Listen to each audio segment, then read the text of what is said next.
হাট বসেছে শুক্রবারই বক্সিগঞ্জের পদ্মাপাড়ে। আহা, এই লাইনখানা শুনতে যে কি ভীষণ ভালো লাগে কি বলবো। আসলে আজকের বারটা ছিল শুক্রবার, আর আমি গিয়েছিলাম আমাদের বাড়ির সামনে কিছুটা দূরত্বে একটি মাছের হাটে।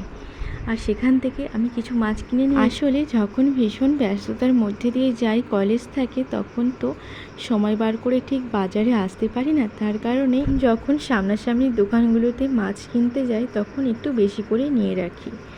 তাহলে ওই দৈনন্দিন কলেজের সময় আর দেরি হয় না, আর টাইমটাও আমাকে দিতে হয় না, ওইদিকে রান্না করে অনায়াসে যেতে পারি আমি।